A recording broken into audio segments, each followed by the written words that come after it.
It's that time of year. Big Brother is here, but it won't last for long. So we gotta keep on feeding the positive in the winter of Stein. Yeah, hey everybody, what's going on? Winter of Stein is back for week number 2.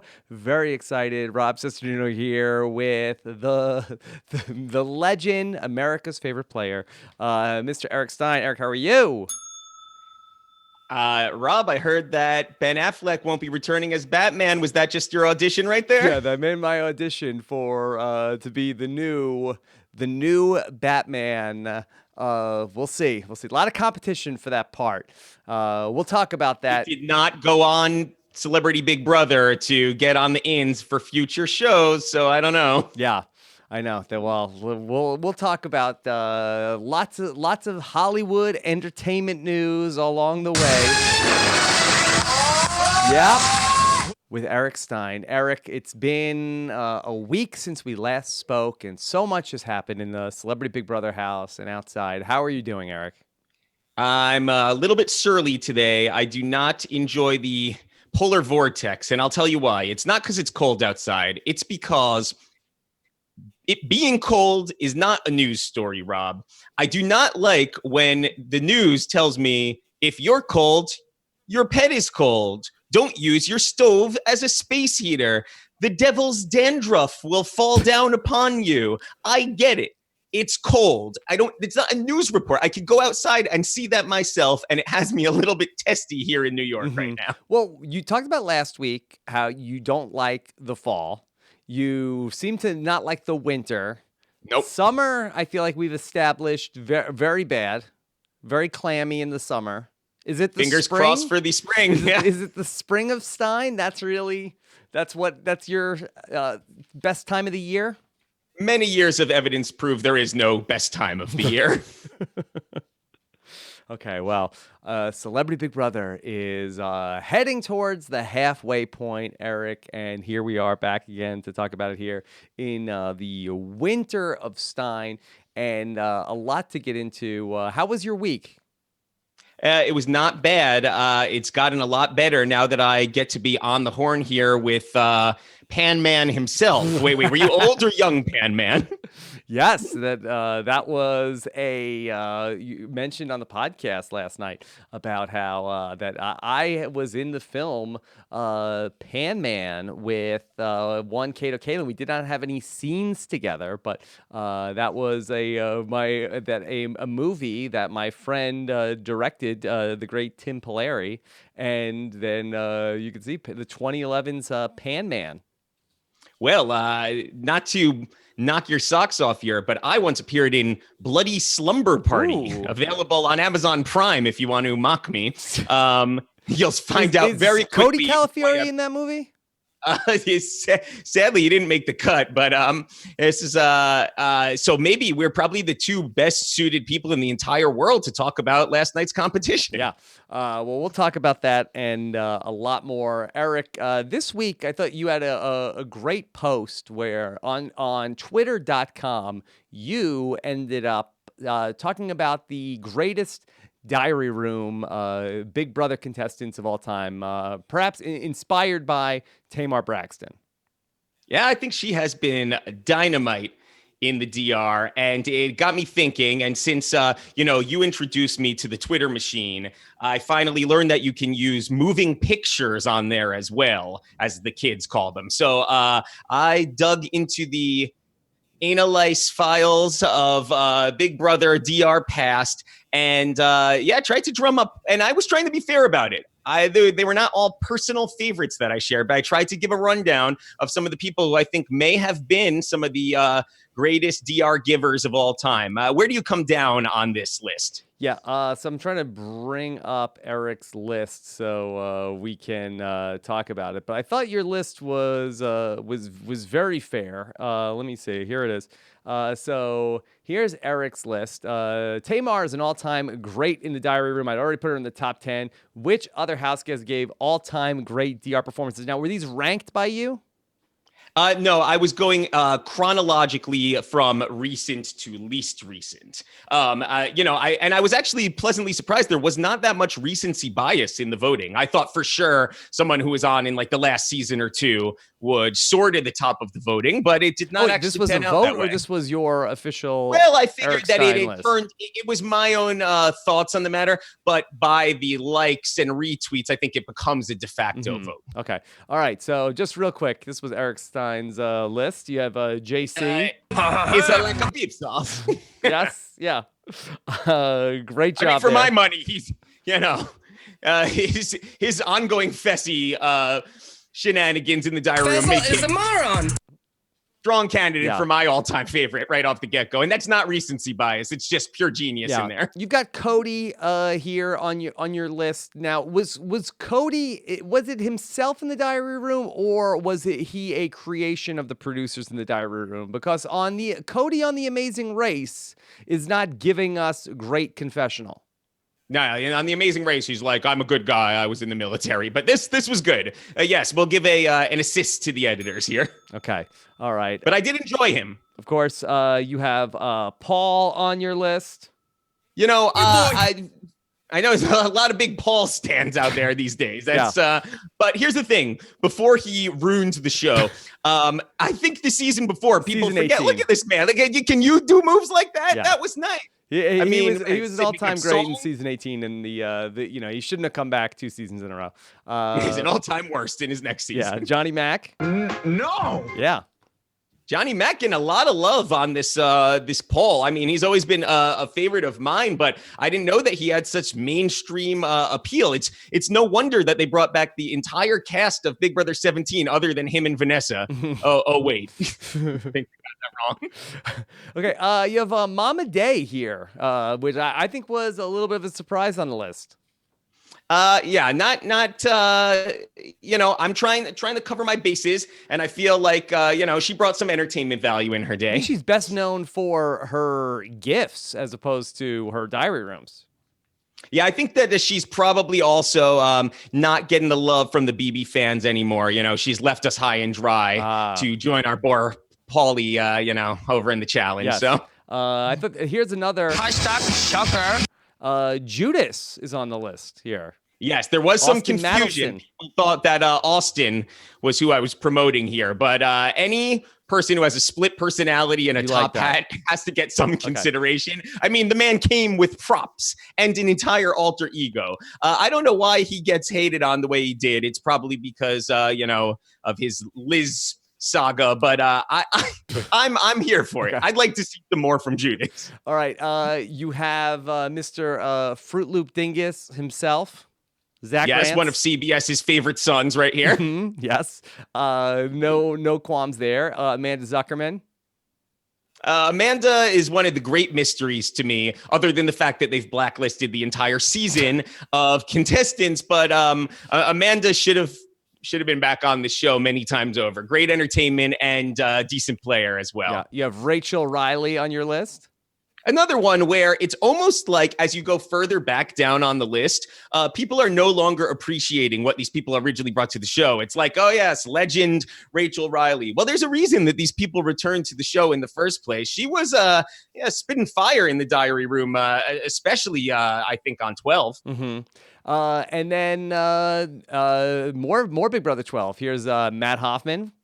Yes, he's not moving in his photo. I think He wasn't Henry giftable. Williams had gotten together prior to that photo being taken, so he's a little relaxed in that one. Yeah. Brittany Haynes.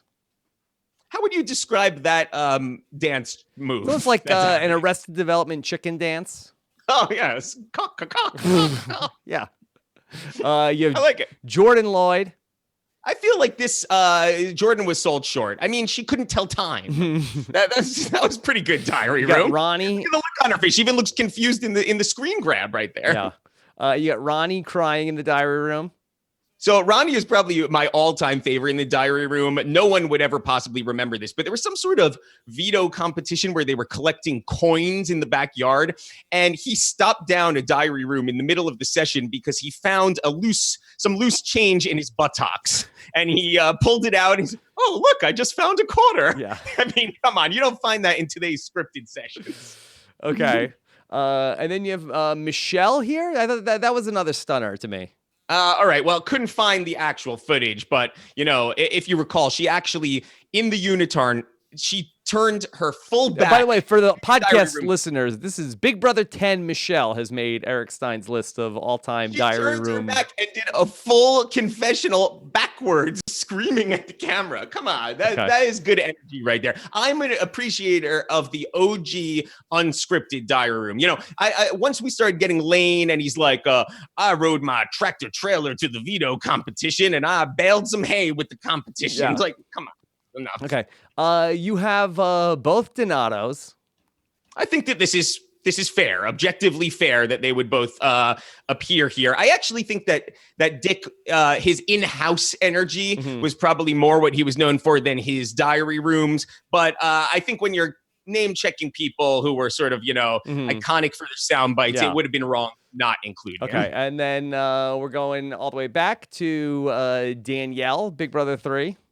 Yeah, notice we did skip a few seasons in there from 8 down to 3. Yeah. Sadly, Robert and G did not make the cut. It was close. No Marcellus here? He's actually next. Okay. Marcellus, but not in the diary room. Yes, yeah. With these, they didn't make these funny moving pictures back in the day. So. Yes, and then you've got Dr. Will. Yep. But no Boogie on the list. Probably should have gone with them together, but okay. I was lazy. Right. But this is not. So you've gone more than just a little fancy Fencerton. This was not quite a top 10. Oh no! This was just a for your consideration, type of not telling people what to think, letting them assess. And I believe for the most part, people seemed on board with it. The only one that seemed to have some traction was Shelby from OTT. Seemed to be was that from Adam Pock? People were. Okay. Yes, I got a lot of phone calls from Adam Pock regarding that. Yeah. Okay. All right. Let's get to the Celebrity Big Brother. And so, Eric, let's just touch on. We last spoke 1 week ago, Thursday. At that time, that we did not know at that time what was the story with Anthony Scaramucci. To fast forward to now, I guess we kind of got a story.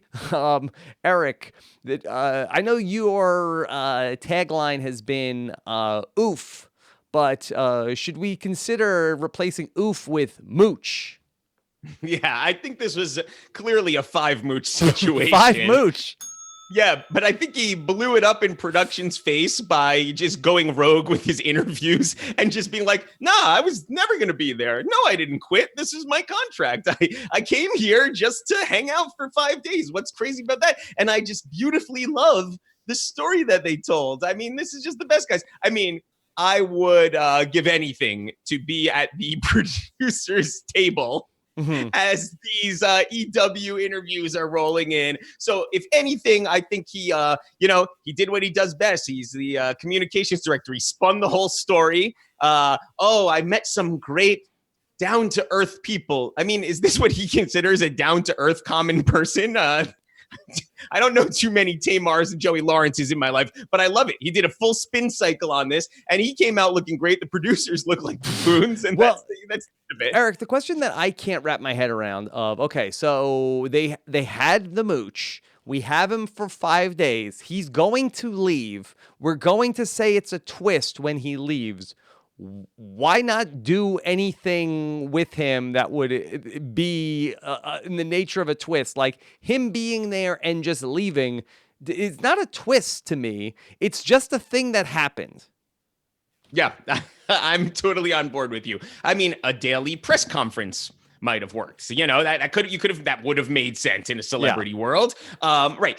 Actually sabotaging things. Some sort of polling or voting might have made sense as it pertains to him. But he was not a saboteur. He was not, a guardian angel. He was nothing. He was just there, seemed indifferent about being there, had no pull in any direction, and then was just Is it gone. possible he left for a Gronk cruise that he won while he was there? That's possible. That's possible if we could see him on the. I mean, how did it shake down for you in comparison to such hits like The Takeover? You feel like this was less impactful than Yes. Get ready for a takeover. Yes, way more or way less impactful than the Big Brother takeover. Get ready for a takeover! Yes. So I don't know. They haven't brought Kathy Griffin back for the takeover. I don't know. It was bizarre. That's really the best way to put it. I wish I had something funny to say about it, but it's so perplexing that it's just a total misfire. Right. But I mean, it's hard to say. I don't feel like it even got them any sort of. I feel like the Omarosa stuff got way more attention. Omarosa in the house. I think that there might have been some headlines when Scaramucci was announced from the cast. I don't know about him leaving, if that really moved the needle in terms of, I know there were articles written, but I don't know if it was like any person was like, oh, I wasn't watching Celebrity Big Brother, but now that I heard that Anthony Scaramucci is out of the house, let me go and check it out. Well, also, most of the celebrities are not what you would call particularly modern figures. Maybe where they went wrong is they should have had a further removed political person, like Jimmy Carter in the house, thing along those lines. Yeah. So you want to go somebody like way back. Yeah. Interesting. Okay. Wheel in a 96-year-old to compete. All right. So, let's talk about the rest of the business at hand this week. And let's take a question from our listeners. Of course, all week long, we'll look at your tweets, hashtag Winter of Stein, to get your questions into the show. Let's start with Stephanie. Stephanie wants to know, which house guest got the most oofs this week, Eric, besides the mooch?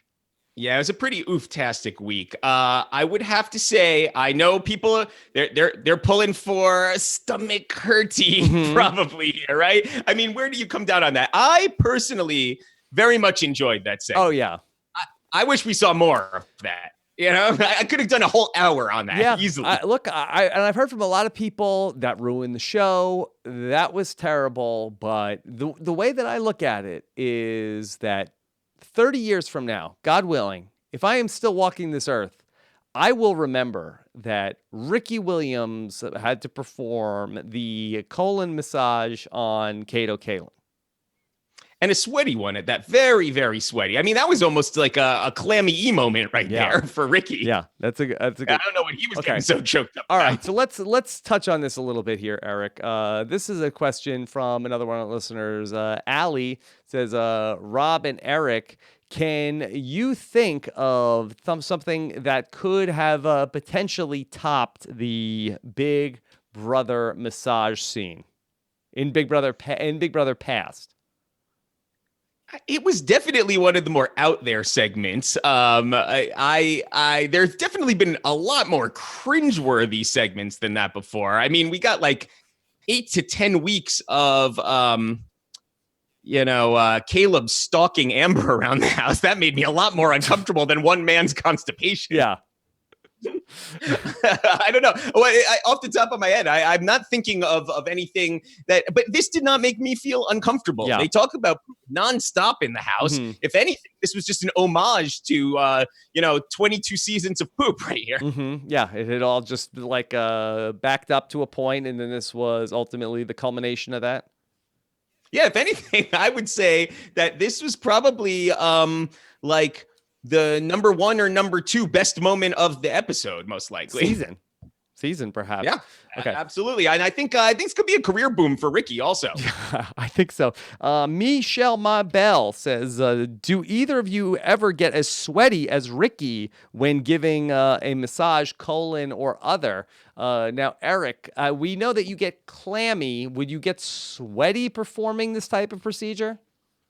I feel like I'd be more apt to sweat if I was on the receiving end of the procedure. So that's where it lost me. But, with some stomach aches could come some eye sweat. Been known to, have to pull a shirt over my face sometimes if things are getting real bad, but not while alleviating someone else's stomach cramps. That's where it's really surprising. And I must say, I give him credit because he must have just been taking this really, really seriously. He's a healer. Ricky, yes. I don't think that Kato was taking it as seriously. Yes, you know what I'm saying? My belly, hurty, colon, fully, need helpy. Medically speaking, of course. Medically speaking, of course. He is really one interesting fellow. Oh, he is, Eric. And he is such an interesting fellow that we've learned so much about Kato Kaelin, including his appearance in the film Pan Man. I actually have a Kato Kaelin inspired game for you, Eric. Yes. Okay. So we're learning more and more about Kato Kaelin all the time, and I have a game for you, Eric, which is called Kato Kaelin, guilty or not guilty. If I win, do I get to move into your guest house? Yes. I don't have a guest house, but if I had one, you would be welcome, even if you lost. Wow, I appreciate that. Okay. All right. I am ready. And here to sing the theme song to the Kato Kaelin game. Here is some Kato Kaelin. I'm the HO Twitter, and I'm the rock star. Rock star, you're English now. Dano. Okay. All right, Eric. So I have combed through Wikipedia to give you a number of statements about the life of Kato Kaelin. Some of these are, in fact, true things that are on Kato Kaelin's Wikipedia page. Then we also have things that are from different celebrity Wikipedia pages. So the game is for you to determine which are the real things Kato Kaelin has done. Kato Kaelin, guilty or not guilty? Okay. All right. Eric, let me start with number one. Kato Kaelin appeared in the movie Beach Fever in 1987, in which his character created a love potion with his friend and hit on girls on the beach. Guilty or not guilty?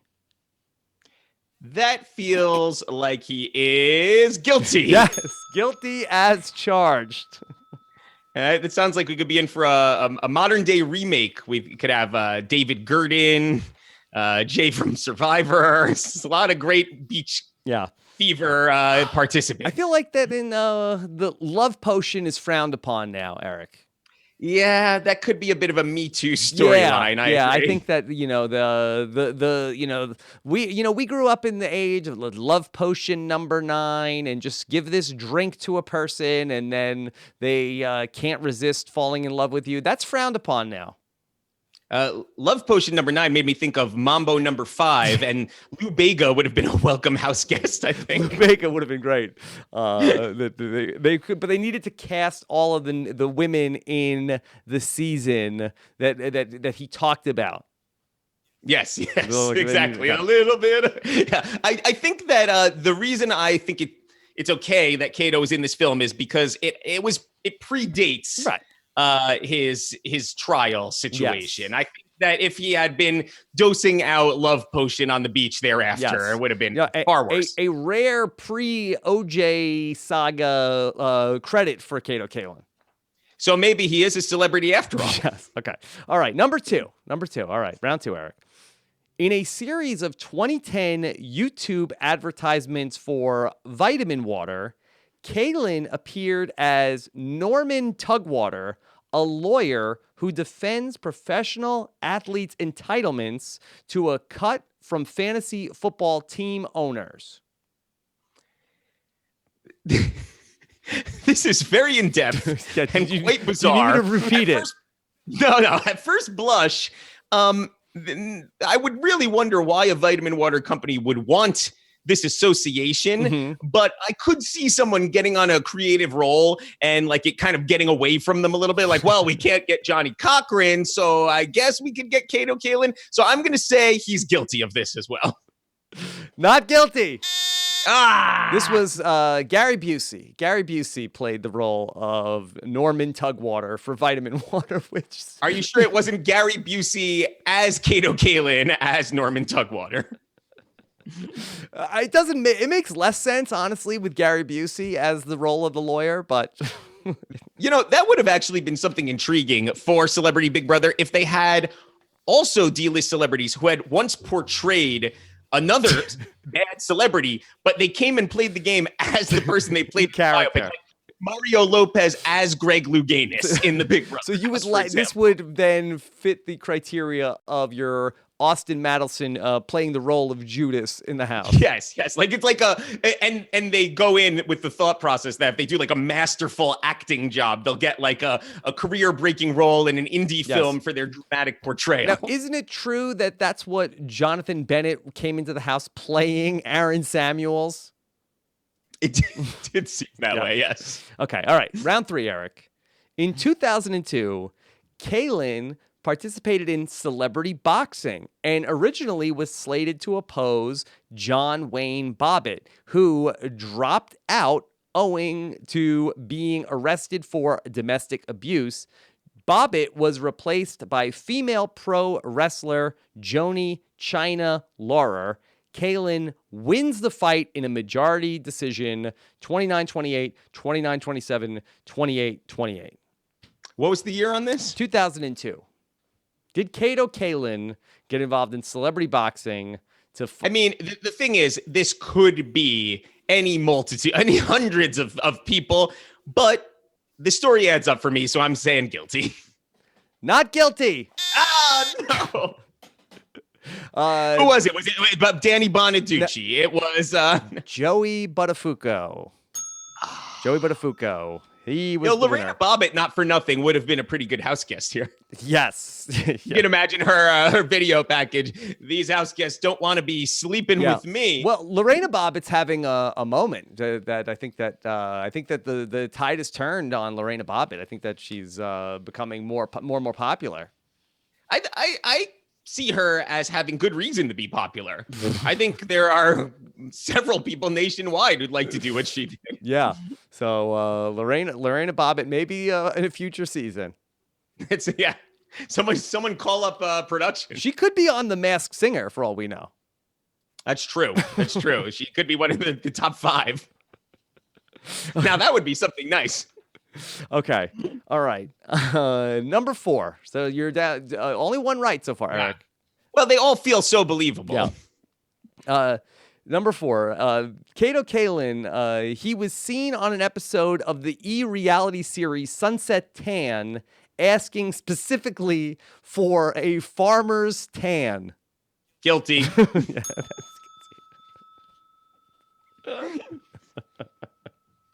Although, do you have any context to why he did that? Okay. I kind of like that. I think I might go do that after this. Which might just be he didn't want to take his shirt off on the show. That might have been what it was. Okay. Number 5. In 2008, he was a contestant in the Fox reality channel show Gimme My Reality Show, in which minor celebrities competed to receive their own reality show. This is perplexing because this feels like a show I would have watched, but it's not ringing a bell. I'm going to say not guilty of this. You say Kaelin not guilty? Yes. He is guilty. I need to study up on this man's career. Do you have any of the other participants on this show? Gimme My Reality Show 2008. Let's see. Yeah. I gotta. How did he not win? Gimme My Reality Show 2008. And am I hallucinating this? Maybe I read this on his Wikipedia. I feel like someone was talking about how they pitched a show where he would be a house guest with various celebrities. Yeah, no, he was pitching a show. I feel like that's pretty good. Let's see. So I only have the IMDb of the people that were competing for Gimme My Reality Show, but it's a who's who of the late Christopher Knight. Not Christopher Knight, but Adrian Curry is there. Gretchen Bonaducci is there. Tracy Bingham, AJ Benza, Kato Kaelin, Ryan Starr. So I'm shocked that Fair Play isn't on this list. I think that he this was right after the Bonaducci we had the falling incident. out with Fox and Reality. Fox Reality Channel. Yeah, so to speak, of falling out. Yes. Okay. All right. Round number 6, Eric. Okay. You need. I'm both disappointed of these. in my showing. I thought I knew more about this American hero. Okay. You need both of these to win. Okay.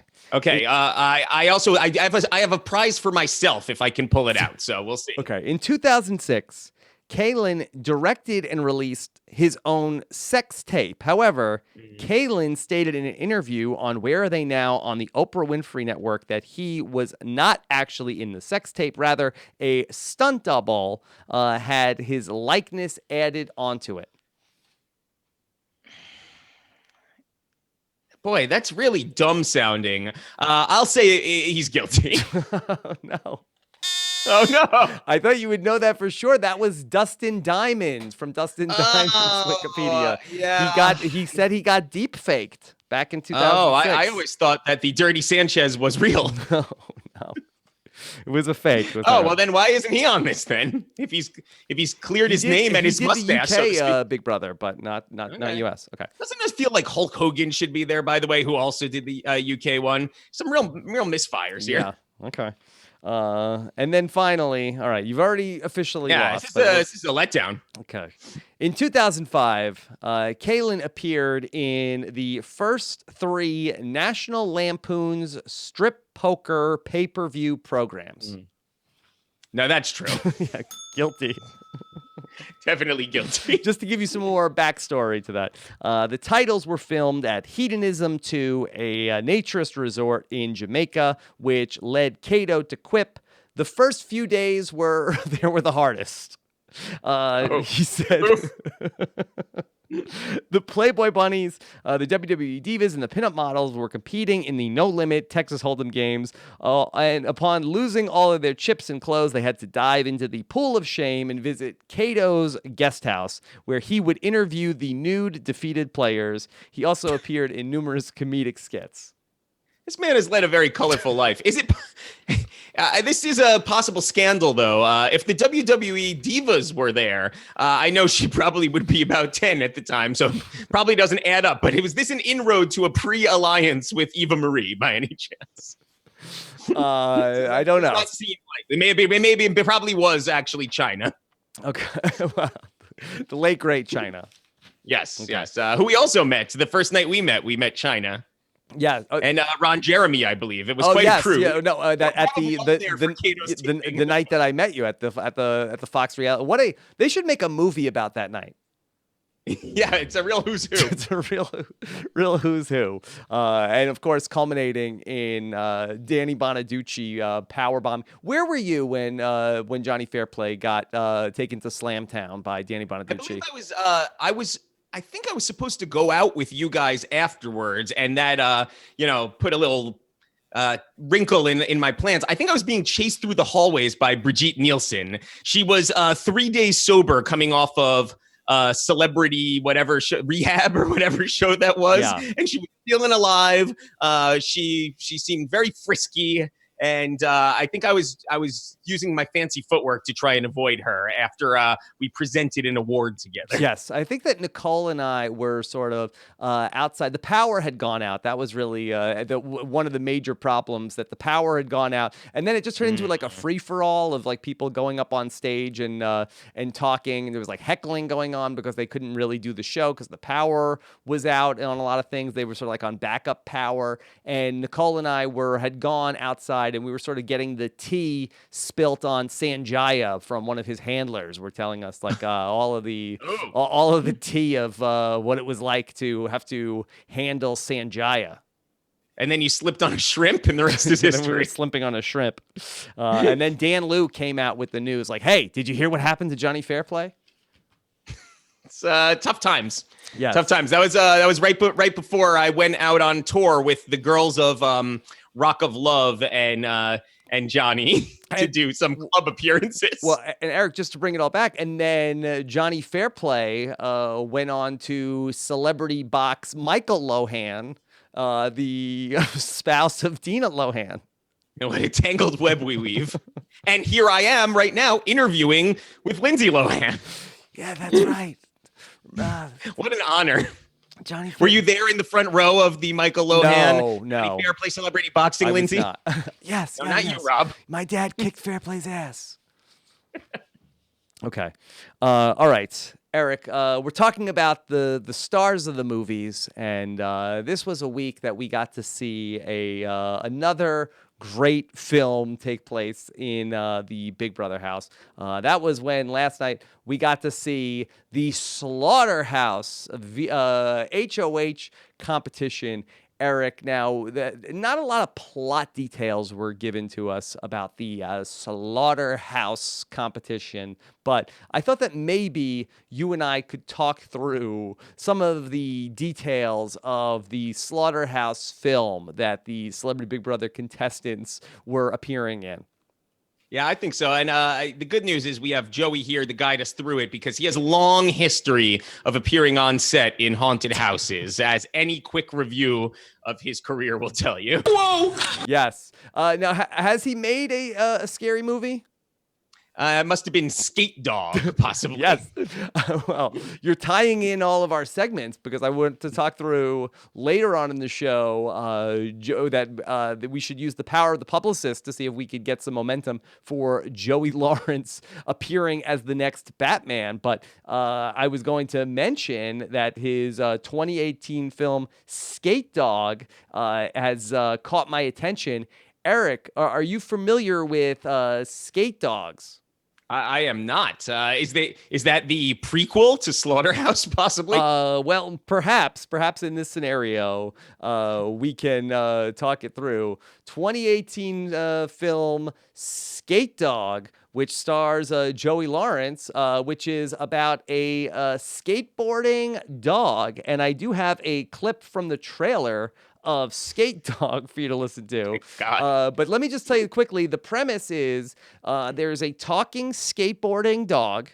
I could have never guessed that from the poster. Whose own, and then by the way, for the podcast listeners, that's Skate Dog spelled SK8DAWG, which is of course the best way to spell Skate Dog.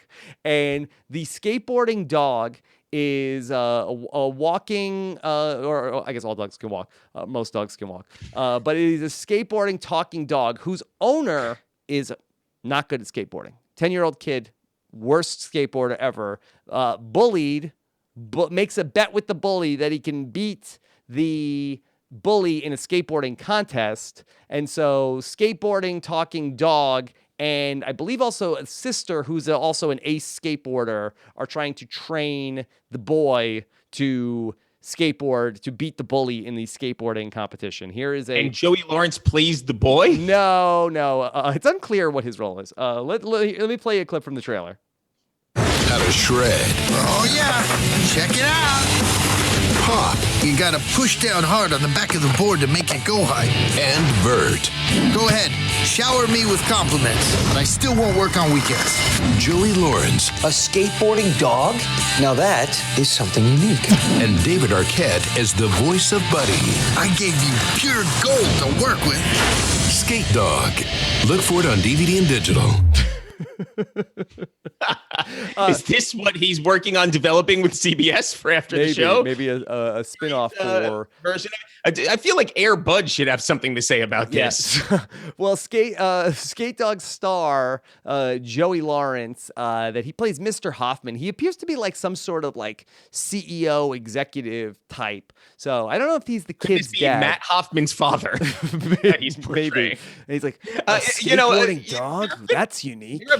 There have been a lot of Big Brother contestants who, during their time in the house, spoke of their certainty that they were going to become big movie stars, after the show. So I do wonder, with hits like Skate Dog already on his resume, do you think that Joey has the possibility of outdoing Enzo for the best movie career post Big Brother?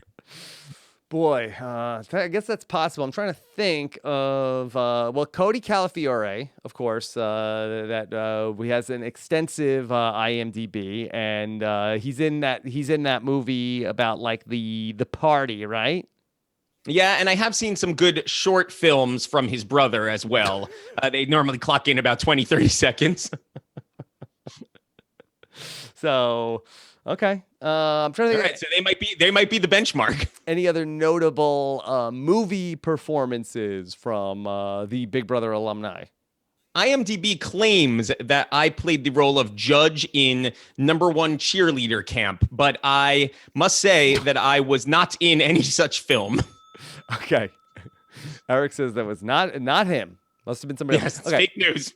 Fake news. All right. So, Eric, can we tie in? So, I think that we know who our lead is going to be here in Slaughterhouse. It has to be the star of the Skate Dog franchise, Mr. Joey Lawrence. And then this, as the publicist for Joey Lawrence, if he'll have us, that this is going to springboard him into becoming the next Dark Knight, because allegedly Ben Affleck has walked away from the Batman franchise, and there is a new Batman in town, allegedly, some guy named Matt Reeves. Yes, but he's not the real Batman. Joey Lawrence is the real Batman. This guy could not hold a candle to him. I mean, I've been thinking all week about what scenario I'd have to find myself in to call out my Joey Bat signal. Mm-hmm. And I was curious, where would you find yourself where you would need to call upon his help? Possibly, I heard it's raining in LA. Maybe you need him to come and blow dry you, possibly. Right. So he could come in and keep you dry. So basically, like anytime in the bathroom, it feels like that's really his domain. But that's private bathroom stuff. I don't know if he would want to interfere with our time, but you never know. Yeah. So is it possible that we can add an H to take him from Batman to Bathman? Yes, I like this. All right. So I think that this is all converging on one plot for Slaughterhouse, right? This is feeling like an incident in between Mr. Matt Hoffman, as portrayed by Joey Lawrence. So Joey Lawrence is Matt Hoffman. Yes, loses his skateboarding dog inside of the slaughterhouse. Yes. Now, who would the villain be in this situation? Is it a Big Brother adversary? Is it a Batman adversary? Who do you see as being, sort of our like chainsaw wielding bad guys here? Let's see. I hope Real Vegas for sure. Yes. One of the emojis from the Emoji Movie. No, we're not talking about that. Well, is it possible that that Mr. Bathman, Joey Lawrence, Matt Hoffman, he took his dog to be groomed? Is that possible? That feels like a possibility at perhaps Glenn's mobile grooming station. Picking up what I'm putting down. Okay. Okay. All right. Okay. But where sadly it goes missing. But is it possible that maybe that the dog groomer has an alter ego? I'm listening. Yes. And unbeknownst, it's like a Jekyll and Hyde story. And unbeknownst to the dog groomer, who spends his days, then there is a sinister part of him that takes over at nighttime. Okay, that does sound correct. An alter ego of sorts. Yes, someone who Like a double identity. Yeah. Mm-hmm. Okay. This sounds plausible to me. Okay, and then we need then he's taken the dog from the groomer to his makeshift slaughterhouse. Makeshift slaughterhouse, where perhaps they are slaughtering victims for bacon. Okay, and Tamar is somebody who's she's a lot of bacon in the diary room. That she's like it's a butcher also. So it's like the slaughterhouse is like the front is like a butcher shop. But that's like that's the facade that they're operating under. The front facing butcher shop. And then back house slaughterhouse, and then behind the back house slaughterhouse is Kato Kaelin living in the guest house of the slaughterhouse. Yeah. So he come here and Kato Kaelin groom your dog and have a hot dog. Yeah, but Kato Kaelin has no idea that he's living in the guest house of the slaughterer. No, he didn't see anything. That's not a thing. He doesn't know anything. Okay. All right. We have a lot of other cast members that we're not using yet. Lolo, Natalie, Eva Marie. Can you cast any of the other roles? Yeah. Well, I'm curious when Tom Green, Mr. Bathman comes to save the day. Does he turn into Batman, or is that when he turns into Bathman? Yeah, he turns into Bathman. And he puts on. Okay, so he puts is on originally his Mr. Hoffman, and then he puts on the beanie, the glasses, and gets out his blow dryer, right? Well, then I think it's suffice it to say that one of the ladies should be playing some sort of version of like Clarissa, Sabrina, Melissa, Joan Hart, a teenage witch who explains it all and does whatever else she did on Joey and Melissa or something, right? It feels like a natural sidekick, although I don't think that would be a bad guy. That would probably be his wife in this situation, I would imagine. Love interest. Right. And then there has to probably be like normally in a Bathman film, there's a couple of like sub-villains before you get to the main dog groomer in this instance. So like who else would be a rightful villain? Like what are some of the things that Bathman finds himself up against? Probably his own hairline. So like maybe Mr. Hair or something could be like a Joker, Riddler type of character or something. Yeah, and Ricky Williams, he used to have like the long dreadlocks. Like maybe that he can also be like a partner in crime for Bathman. Oh, that could be good. Maybe he has to get through a couple of Tangelus stands, possibly. Okay, well, Eric, like foot soldiers. It's 2019. We're moving on, Eric. Oh no, I was just looking at the BB community. Nothing more than They're that. Not in this. They're not in this slaughterhouse. Tough army. Okay. You want to go? You want to go to the social media slaughterhouse? Stein. Yeah. The power of the publicist won't be able to save us, Eric. That's very true. Okay. All right. Are the dwarves involved? I hear 6 of the 7 of them are not happy. Yeah, 6 of the 7 dwarves are not happy, according to Constipated. Lolo's just angry.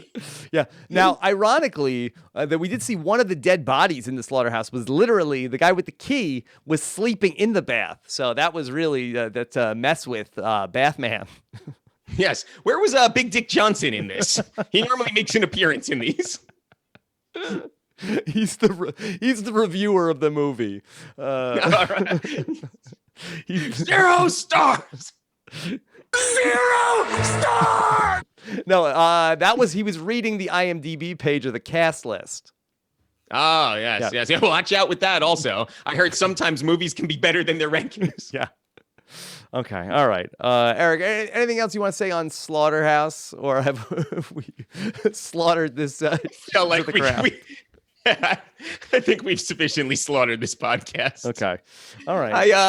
I do feel like we do need a role for Lolo though, because I've been really taken by the outfit / costume she's been wearing in the house. One episode this week, she was dressed like a fighter pilot. She has some sort of a velvet leotard as well. And these are not like she lost the competition or anything. So I feel like we might be underutilizing her acting. No, she should be the love interest, because that I know from the Scream franchise that we know that the character that always lives in these horror movies, these 70 horror movies in particular, the virgin never dies. That they're very puritanical, these films, and anytime anybody has sex, that it's usually a precursor, like in all these Friday the 13th movies, these two the kids at camp, they start hooking up. That's right when the slaughter man is the slaughter groomer is coming right in. Ant-Man. Yeah. So Lolo is going to be safe. She's going to be a protagonist. She's going to make it to the end. Yeah, that's definitely right on. Yeah, and she could also she's feisty. She could potentially, people thought that she got kicked out of the slaughterhouse for punching too many people over the weekend. Yes, I recall that in an early scene this week when Tamar gave Lolo, she said, "I give you one B word, but I will give you no more B words. Not one more, or we're going to fight." Now, Rob, I ask you, how many B words would you allow Lolo before fighting her? Because she could call me a B all day long before I fight her. Yeah, she has infinity B words for me because I will never fight Lolo Jones. Yeah, well, I look forward to the final scene in which she takes on the groomer's alter ego on Twitter. All right, Eric, let's talk about some more questions from our listeners. This is, I guess, another Joey Lawrence related question. This is one from Roxy. Says, in honor of Joey, what is your favorite part of your body to blow dry, Eric? There was a guy on The Real World once who had a segment about blow drying his earlobes. I always thought that was fascinating as well. Why, were they like disconnected? I don't know. I think he just found it soothing. I am not a big, the third of an inch of hair I have doesn't require a blow dryer. On occasion, though, after a wet skateboarding ride, I will give Baby Dino the dog a blow drying, and he actually quite enjoys it. Does he really fluffs him up? Yeah. Does his voice sound like David Arquette? Yes. And also, this is a good time for this. This is the prize that I was going to offer if I had won the guilty or not guilty game. In between the summer and winter of Stein, I went to a class and painted the great Baby Dino the dog. Yes. So you were going to give that, you were giving that to yourself, or you were giving that That is correct. Yes. Okay. I was going to put it up for grabs in a head-to-head battle, but then it doesn't make any sense anymore. So yes, I was competing for my own rights to my own photo. Okay. All right. Well, yes, it's a canvaspeople.com. Well done, Eric. I do want to put that last week we talked about what was going to be the woe count for the season. In terms of, we had a bet going in terms of how many times would we hear this season on Big Brother? Because we said, well, we know that Bathman is not going to say it. We know that we won't hear Joey Lawrence say it. But Eric, we were all surprised on last night's show because Ricky Williams was having this conversation with Joey Lawrence, and listen to what happened. I'm cool with both Natalie and Lolo, so I don't mind. You should be worrying about yourself right now, son. Wow. Now, was this another inadvertent saying of the catchphrase from Joey Lawrence, like in his nomination speech when he talked about that a lot of friendships in the house have blossomed, and then upon being called out about it, seemed to be like, I didn't mean to say that. Did he accidentally woe? I do believe that this was unintentional. I'm sure he went back into the bathroom, so to speak, for Bathman's bathroom to do private bathroom things. And in this instance, the private bathroom thing was berating himself for giving them what they want. He wants to build up anticipation. He wants, he wants that one moment of woe glory. So he says, you idiot Bathman. You shouldn't have said that. Yeah. Why are you doing this? He's got that should be the end of the Bathman trailer, where then at the end, and Joey Lawrence is Bathman. Whoa!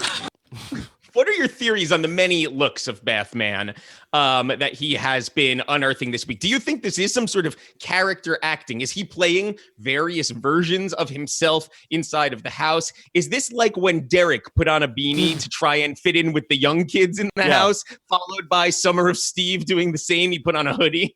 Yeah, so you think that he's relating to the young audience? Was it working for me?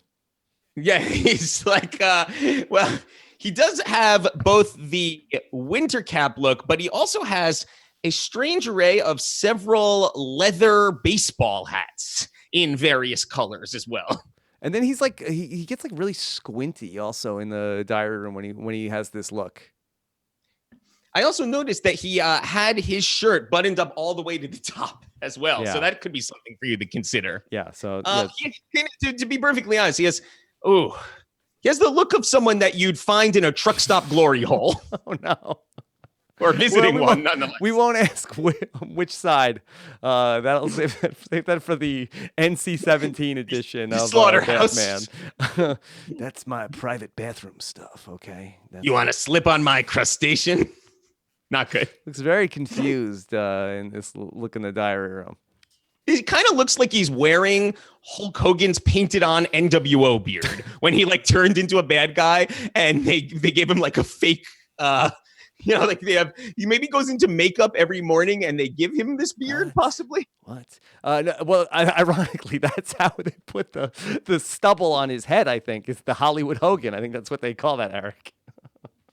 Yeah, I think he also looks very pensive. Yeah, but also wiser in this. I don't know. I'm starting to get on the Joey train. Oh yeah. Are we possibly looking at the winner? I think so. I think so. That not to spoil my actions in the Big Brother stock watch, but if he doesn't go home this week, then I think I think he's a real dark horse to actually go on to win this thing.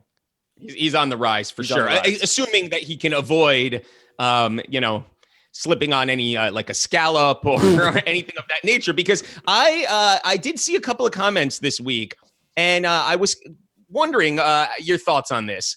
So now that JC brought the innovation of strategy to the next level by fattening up the house guests, we were asked this a couple times on Twitter. Do you think it's possible that this was an intentional strategy to try to undo some of the house guests by creating a slippery floor scenario? And Kato was just wise enough to sniff this out and put a stop to it right away so his game doesn't go down because the beef sauce worked. Yeah.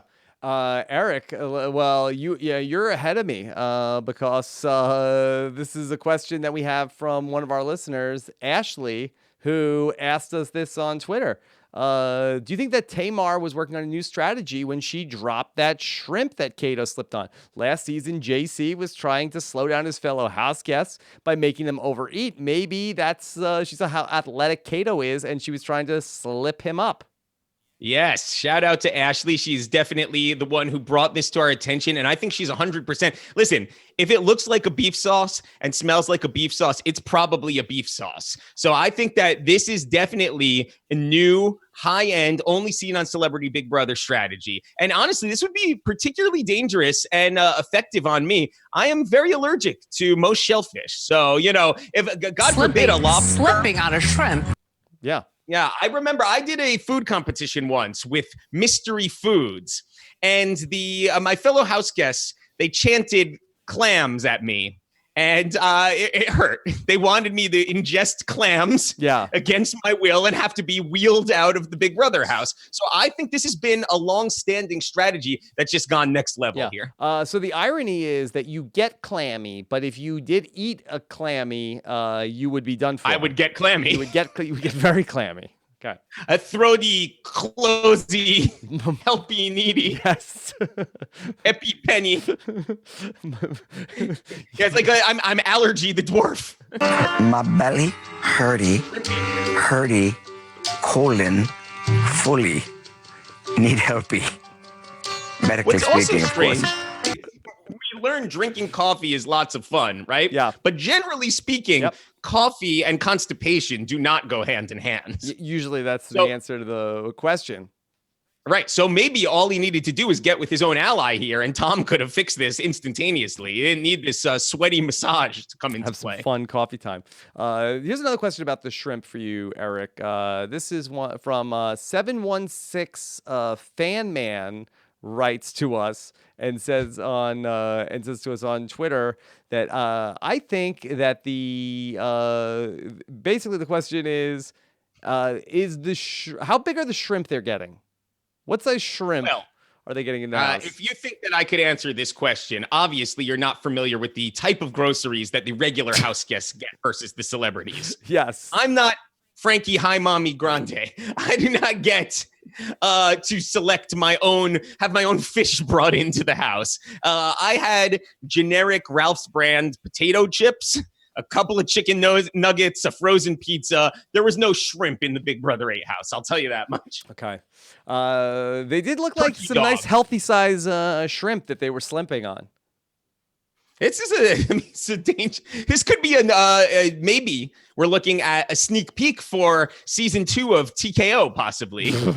Oh, shrimp course. They just slimped on some shrimp. Shrimp shot. Shrimp shot. Hey, who are you calling shrimp?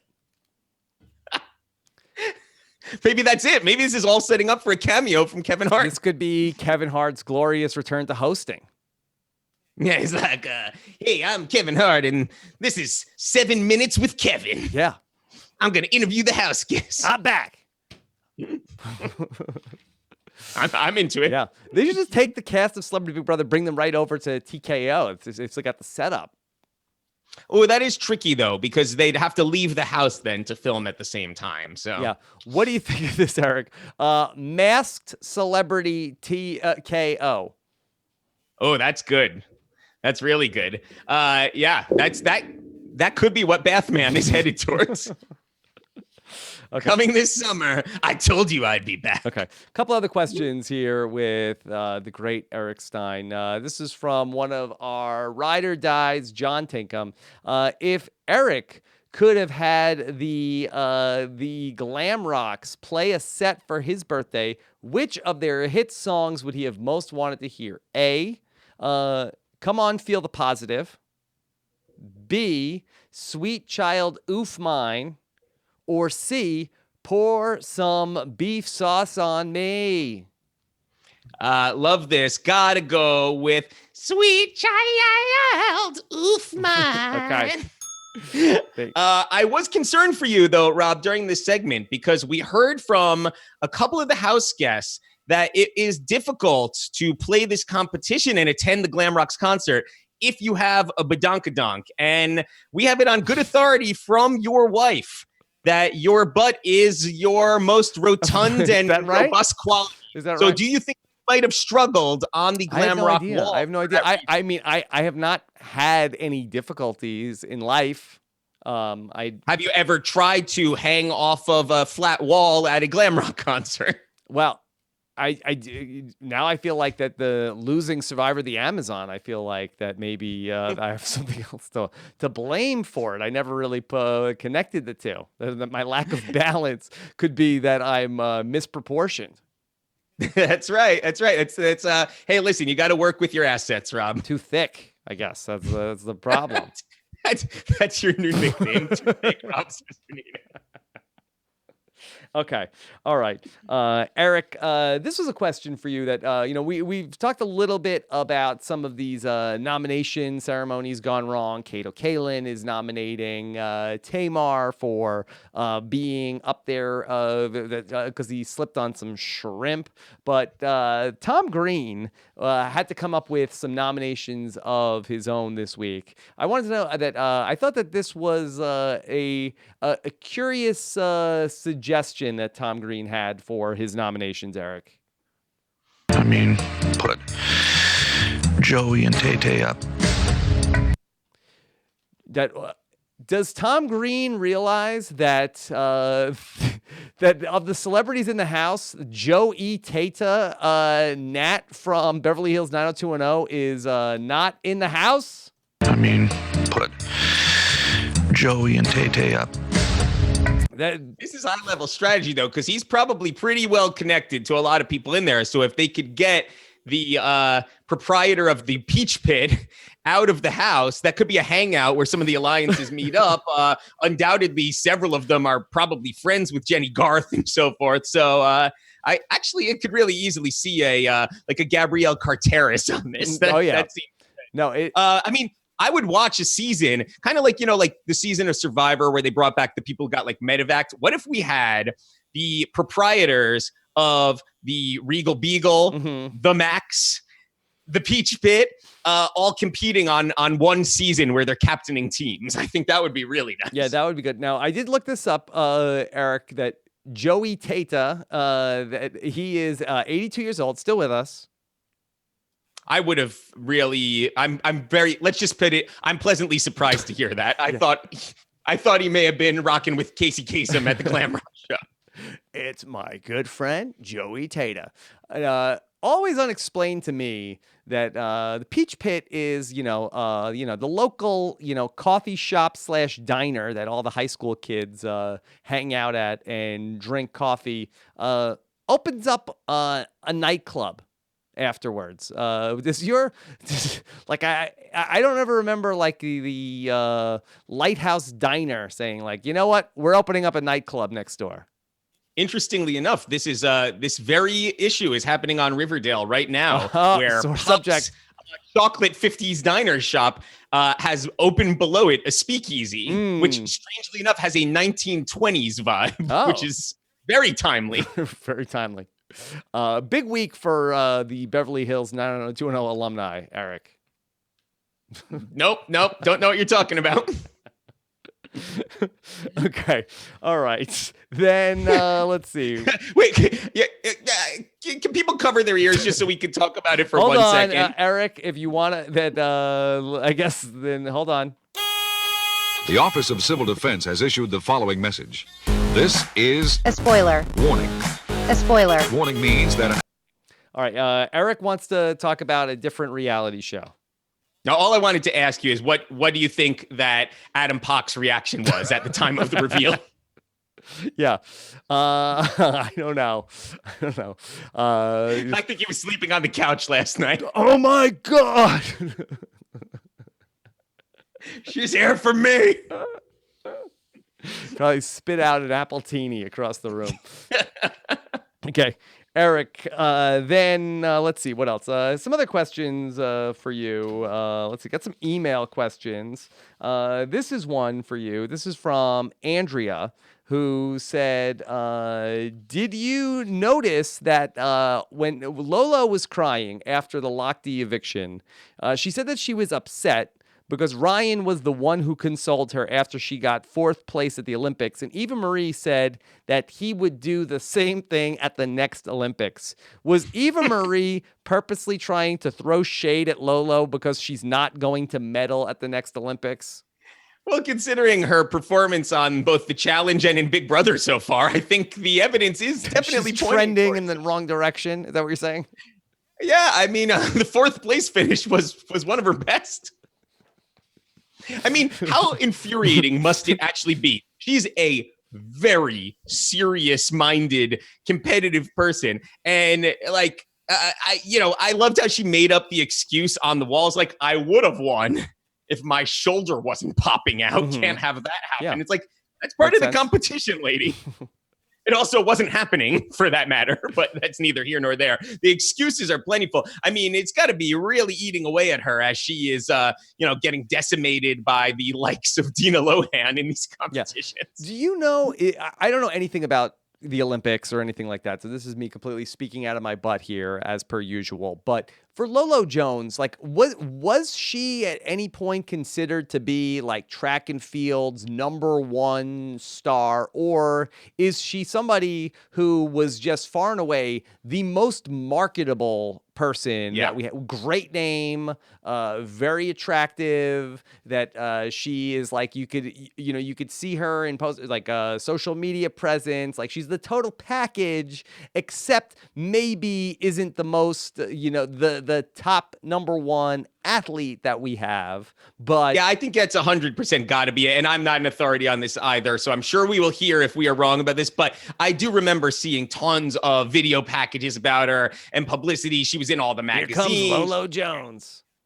Yeah. I think she did the ESPN like spread about it. And but the thing is, it has to be that, because otherwise they wouldn't be focused on a hurdler in the first place. Like that's at no time. I know enough about the Olympics to know, no, but that's not like appointment viewing. So they were definitely looking for who are the attractive people, who are the stories we want to tell, who could be the breakout, face of this Olympics. So, I mean, in that regard, I guess she's successful because look at her now. She's booked 3 other reality shows since then. So, I mean, keep in mind, Olympians are amateurs, you got to get the pay somehow. Would you rather go to the Olympics and lose all of the medals, but then be a household name, or would you rather win the medals and then nobody knows who you are? Would you rather go to the Olympics once and get your ass kicked by all of the fellow hurdlers, but then you can continue relationships with them at the Olympic Village, and if you ever play Celebrity Big Brother with them, or have a giant hurdler just kick your ass once? Would you rather stay single and ready to mingle for your entire life, or it could go any number of different ways? Would you rather appear at Kato Kaelin's celebrity poker tournament or not? Okay. Then one more question to bring it back to Kato. Rob and Eric, last year there was a lot of talk about Tyler's profession as a lifeguard. I think that was one of our first Big Brother 20 controversies with the fans when we talked about how Tyler's occupation as a lifeguard, whether or not that was going to help. Or did we, what was this? Do you remember what was the story? Why did people get mad at us? It was something. No, we falsely claimed that he was a surfer. Oh, and he's not a surfer. He's a lifeguard. In fact, a very strategic lifeguard. Strategic lifeguard.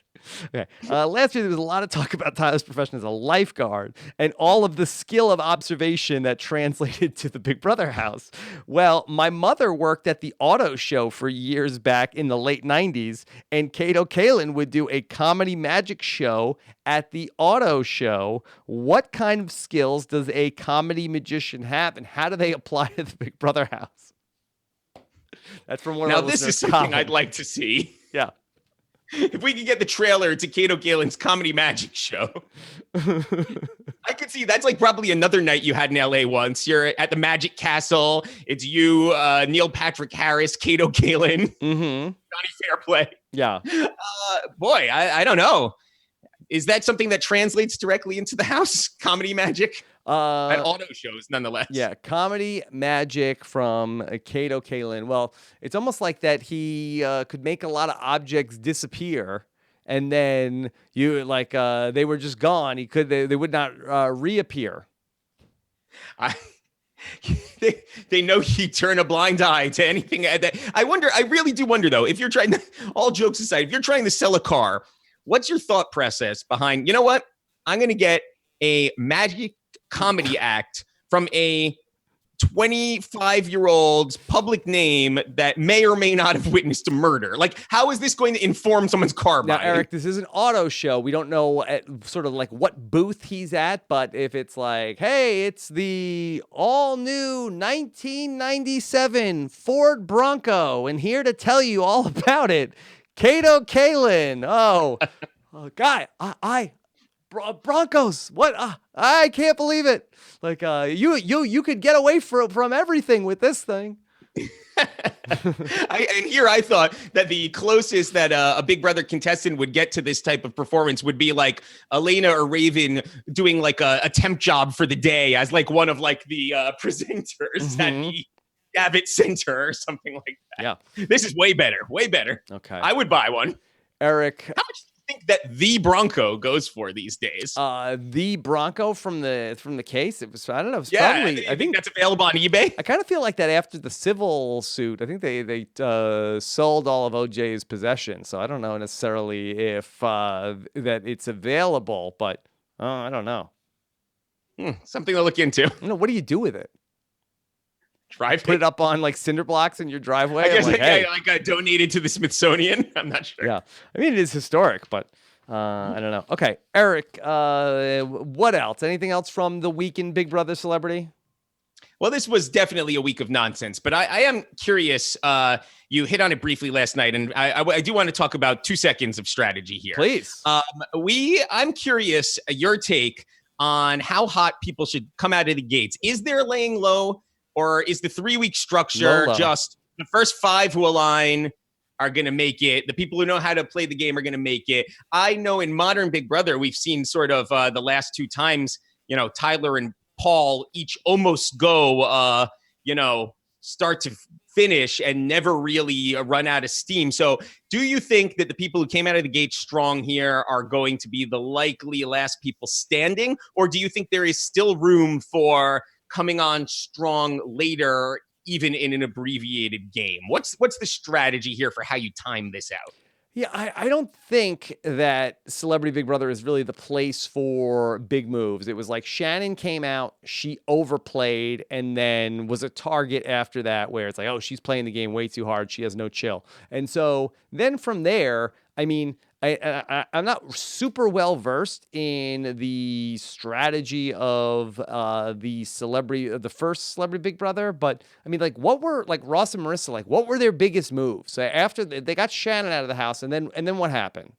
I guess they had previously watched the show. I think that was the main thing that helped them. Yeah, I do wonder. Who did they take out strategically? Right. Like at certain I mean, is points? there anyone to take out strategically like that?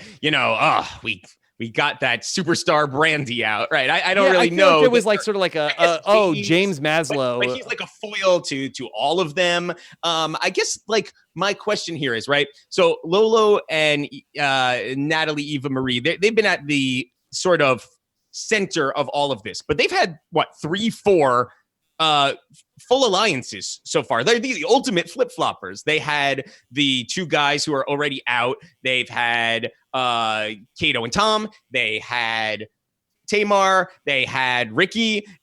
So are they just going to dominate the game and walk to the end, or are they setting up a situation where everyone's going to be pissed at them in the end because they've essentially turned on everyone? They are not playing a loyal game at all, but they do seem to be the focal point of the action. So I think what I've been wondering is, since it's so short, are they going to be able to ride this out? And then what choice do people have? Or do you think that they actually are playing a little too fast and loose? A couple of things that we had last season. You had Shannon, who, I think seemed to be working the jury a little bit. And you had Omarosa also, who, was very like, hey, don't forget to, they wanted to have a thumb on the scale. Are there people this season that really are going to be super invested in who ultimately wins or loses? Is Jonathan working the phones outside? Like, hey, Lochte, let's figure this whole thing out.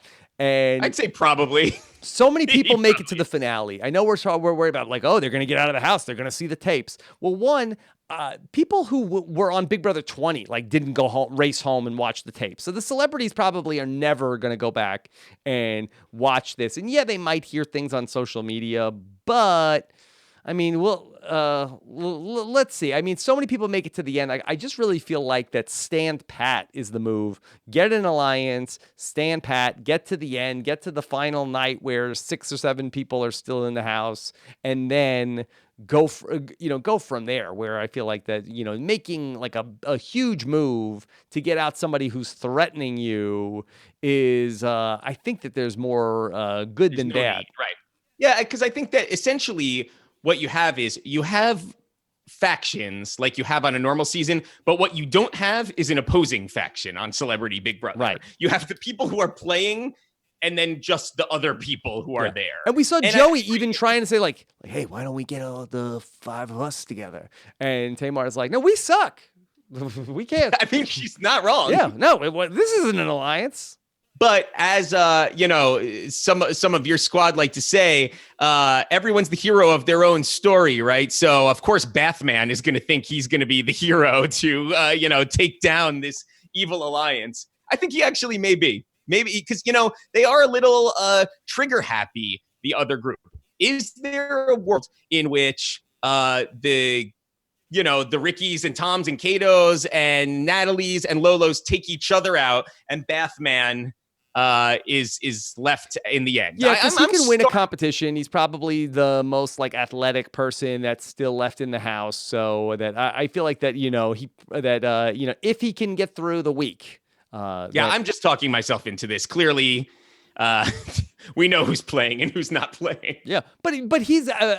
We thought, in all fairness to Joey, and we had a lot of funny Joey stuff today. That I kind of felt like that he was somebody. He seemed disinterested to be in there. That he did an interview with Ika, and she's like, "Okay, what happens if you're on the block? Good. What happens if you get evicted? I'll be happy." So that maybe he has Cody upside though. His no selling of everything is making us unwittingly root for him. Yeah. So, but at least he's pushing back. He's not laying down and dying. So that's that's all we can hope for from the Celebrity Cast. It's my hero. Okay. I'm everybody's hero. Okay. So, Eric, anything else you want to say? Look, we had a lot of fun. Hope we don't get a lot of. I hope we don't get a lot of people like. Did you guys even talk about Celebrity Big Brother? Like, that's not what this show is. Okay. Yeah. Let me have fun with my friend Eric for an hour. Okay. We talked about everything that was important about the week in Celebrity Big Brother. There's only so much going on here, a million other podcasts where we're breaking everything else down. Okay, we talked about everything I care about. Yeah, this one is for. I remember all my ride or dies from the beginning. I see who flip flops. I see who comes back when the times are good. I see who leaves when the times are bad. Okay, he's coming back to our televisions next week. Oh, he's going to be on another season of the challenge. Oh yeah, I can't wait. Okay. And you follow all that?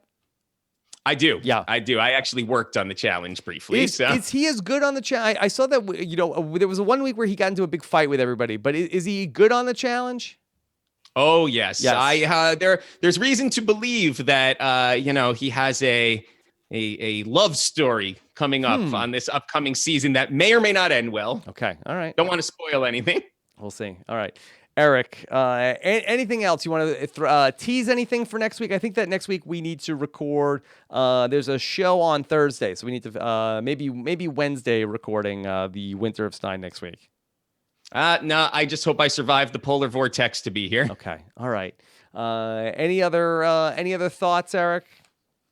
No, I don't know what happened. I think I might have had like a drop of like my blood sugar or something. All of a sudden, I'm just gone. Okay. We've maxed out. Any thoughts about the upcoming Survivor season? You pumped up? Oh, it looks like it's going to be a great one for sure. Yes. Okay. Good. All right. You have a Super Bowl prediction, Eric? I think the Rams are going to win. Rams. Okay. There you go. All right. That being said, will we have a commercial for Celebrity Big Brother during the Super Bowl? It's amazing that it's not the lead out, right? Yeah, that's what they should do. Instead, World's Greatest. Oh, do you have a take on the World's Greatest? It looks a lot like America's Got Talent, no? Well, it looks very. So it's like you got people. It takes itself. I think the key differentiators from the World's Greatest to America's Got Talent. One, looks like World's Greatest is taking itself a lot more serious. Always good. And then also, it looks like then there's judges, but then there's also like a panel of like a 1 versus 100 meets the banker from Deal or No Deal, like a silhouetted panel of like 100 experts that are also going to be weighing in on stuff. I can't wait. Yes. Another hit in the making. Could we get any of our Celebrity Big Brother contestants to cross over to World's Greatest? Could Ricky Williams perform the World's Greatest colon massage? I think that it's like, hi, I'm Bathman. I'm here to do a dramatic monologue.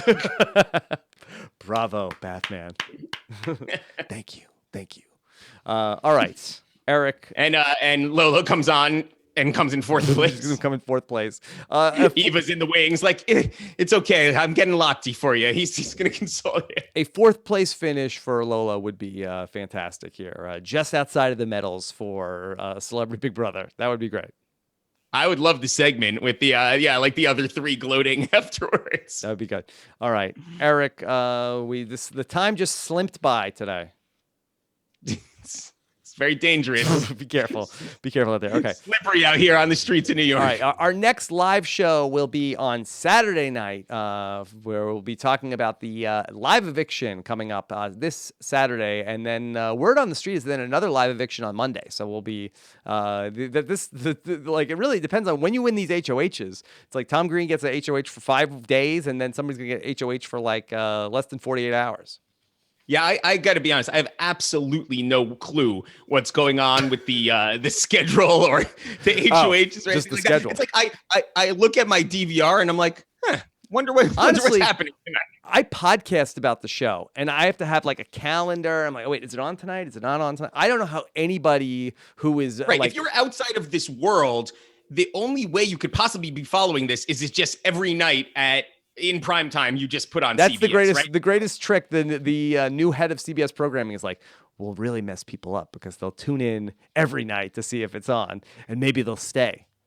Yeah, it's always a great way to build an audience when they don't know when the show is on. I have no idea. And then guess what? Also, we've been lucky. It's in the 8 o'clock hour every single time. That soon they're going to start playing with the hour that it's on. So it's going to, some nights it's on, some nights it's off, and some nights it's on at 8, and some nights it's on at 9. So don't forget the 2-hour ones. Yeah, and then we got 2-hour ones coming up too. So that's those last 12 seasons of The Biggest Loser were rough for that reason. Yeah. So The Bachelor too. No one likes it. You know, they think more is more, but that is bad. They might have to bring TV Guide back. You might have to people might have to go out and pick it up just to follow when Big Brother is going to be on. And it's not just that you don't know when it's on; you have literally no idea what's going to happen on any given episode. What's happening? What's going on? A montage of comedy bits, or you could see like 3 live or die competitions. Expect the unexpected, Eric. Yeah, really.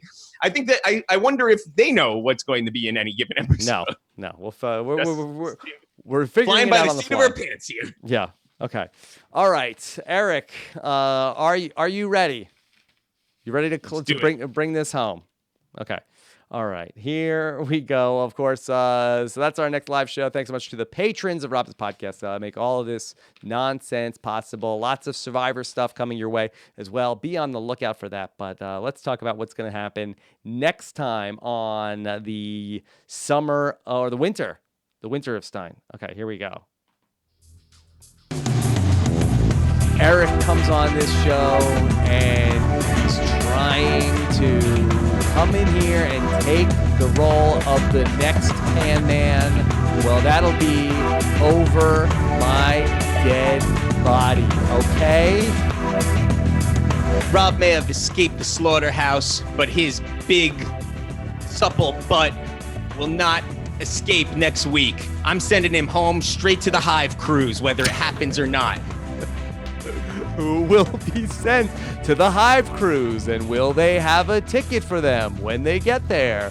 Find out next time on The Winter of Stein. 2019.